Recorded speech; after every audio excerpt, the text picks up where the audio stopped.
Dans ma dernière vidéo, je t'ai montré comment on utilisait Notebook LM. Et aujourd'hui, comme je te l'avais promis dans cette dernière vidéo, je te montre quelques cas d'usage que tu peux pouvoir utiliser dès aujourd'hui. Juste à la fin de cette vidéo, hein, attends quand même la fin, ce sera sympa. Et on voit ça tout de suite après ça.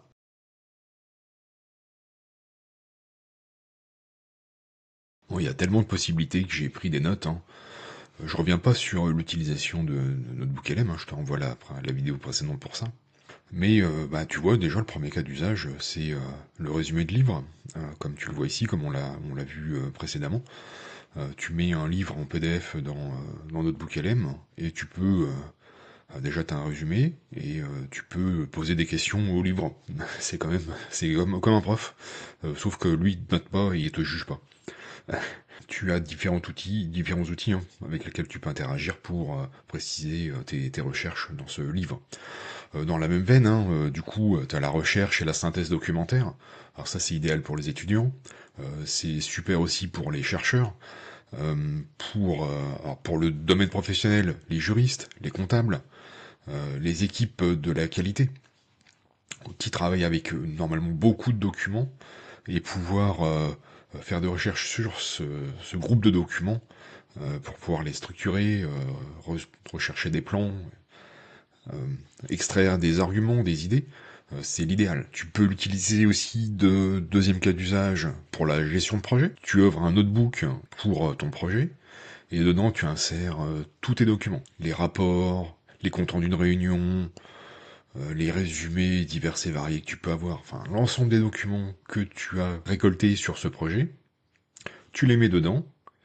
Et pareil, tu peux les interroger, tu peux les travailler, tu peux regarder ce qu'il y a dedans, tu peux voir s'il y a des choses qui vont pas, tu peux voir s'il y a des contradictions, etc., etc. Tu peux aussi faire de l'analyse de tendance et l'analyse de marché. Alors là, pareil, tu agrèges des études, des rapports, des articles dans le domaine qui t'intéresse, et tu peux en faire des analyses. Un autre cas d'usage, l'analyse de commentaires clients. Alors bon, alors ça par contre c'est un petit peu démoralisant parce que souvent les commentaires clients sont négatifs. Généralement, te fais pas de commentaires positifs, c'est étrange, hein, mais c'est comme ça, hein, c'est la nature humaine, hein. On va pas les refaire, mais tu peux récolter tous les commentaires que tu as sur ton site internet ou que tu as retrouvés sur Google, sur Trustpilot, ce genre de choses qui concernent ton entreprise ou ton activité. Et tu peux découvrir des tendances.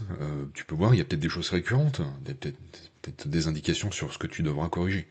Voilà, c'est une utilisation, encore une utilisation de Notebook LM. Ça t'aide aussi pour la création de contenu. Alors si tu as un blog où tu dois rédiger des articles pour ton entreprise, peut-être des notes internes ou ce genre de choses, tu peux utiliser Notebook LM. Tu vas récolter des sujets sur internet, sur des vidéos. Hein, tu as vu, là, les sources possibles sont tellement vastes que ça ouvre le champ des possibles. Ça peut être des notes internes aussi, hein, que tu peux vouloir arranger et rédiger ou les présenter à tes collaborateurs ou à tes collègues d'une autre manière. Tu peux pas préparer des présentations, comme des PowerPoint, ce genre de choses. Ça va t'aider à... Toujours pareil, hein, en accumulant une masse de documents, ça va t'aider à structurer tes arguments, à mettre en avant des chiffres, à comprendre des tendances, à décortiquer des études scientifiques ou des rapports. Tu peux t'en servir aussi pour le recrutement. Imagine, tu as diffusé une offre d'emploi, tu as 40 postulants pour pouvoir les départager.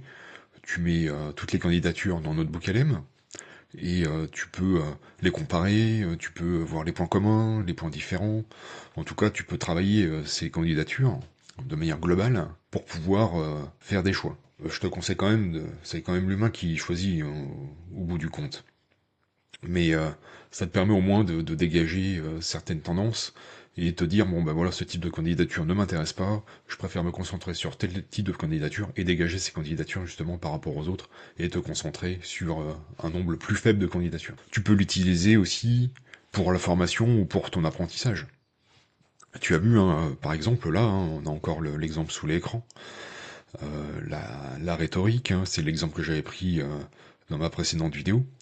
Tu intègres tes documents de formation et tu peux en faire un guide d'études, des questions fréquentes, etc. un plan de formation qui te prendrait des heures, voire des jours à élaborer, te sera fourni en quelques minutes avec notre Book LM. Ou en tout cas, une bonne base de travail. Tu peux préparer des interviews. Alors ça, je sais, c'est peut-être un cas un petit peu particulier et qui va pas concerner beaucoup de monde. À part les journalistes, je vois pas trop. Parfois, les enfants, à l'école, on fait venir un auteur de contes pour enfants, ce genre de choses, et on invite les enfants à préparer des questions. Pour les aider, tu peux t'aider de notre Book LM.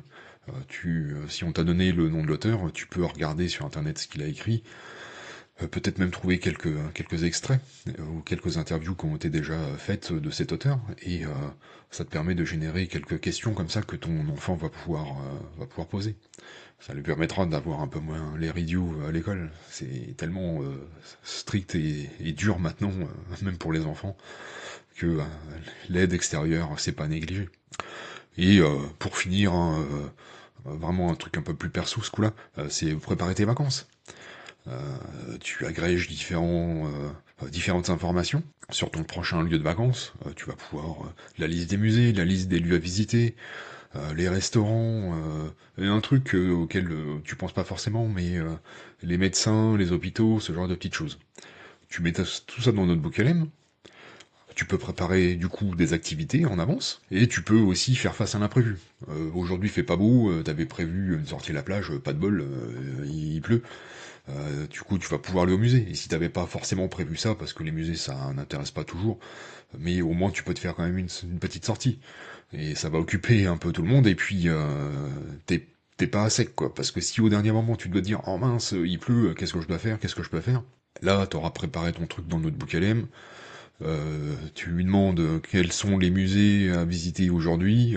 Alors, mettons que c'est un mardi. Le mardi, lui, il sait quel jour, les jours et horaires d'ouverture. Il va pouvoir te proposer tout de suite une liste de musées ou d'activités que tu vas pouvoir faire. Et le cas un petit peu moins agréable, il t'arrive un pépin pendant tes vacances, t'as la liste des médecins que tu vas pouvoir consulter vite, et les hôpitaux. Quels quels hôpitaux sont accessibles pour toi selon le lieu où tu te trouves.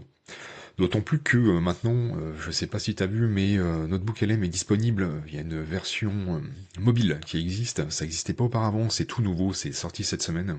La version mobile donc existe. C'est une version vraiment édulcorée hein, par rapport à ce qu'on a ici à l'écran. Peux ajouter des sources, tu peux avoir l'espace de discussion, mais tu n'as pas les questions déjà prévues au préalable. Et dans la partie studio, tu as uniquement accès à la partie qui peut te permettre de faire un podcast, hein, d'avoir l'échange audio, hein, comme je te l'ai montré dans la vidéo précédente. Tu n'as pas le guide d'études et tout ça. Mais néanmoins, en cas de pépin, tu as toutes tes sources, et là, tu peux facilement taper quel est le médecin le plus proche. Je suis à tel endroit, quel est le médecin le plus proche. Quel est l'hôpital le plus proche. Voilà, ça te permet de te débloquer d'une situation compliquée. C'est tout pour aujourd'hui. La vidéo est assez rapide, hein. Il n'y a pas besoin de s'étendre davantage. Des cas d'usage, il y en a tellement d'autres. Je passerai peut-être la journée à les répertorier et à te les donner en vidéo. Ça n'a aucun intérêt, tu vas pouvoir les trouver tout seul. Et d'ailleurs, peut-être que toi tu as des cas d'usage dont je n'ai pas parlé.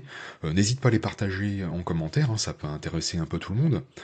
Et si je t'ai présenté des cas que tu connaissais pas jusqu'à maintenant, n'hésite pas à dire aussi en commentaire lesquels tu connaissais pas et lesquels tu vas pouvoir utiliser dès maintenant. C'est quand même sympa de pouvoir le partager avec l'ensemble de la communauté.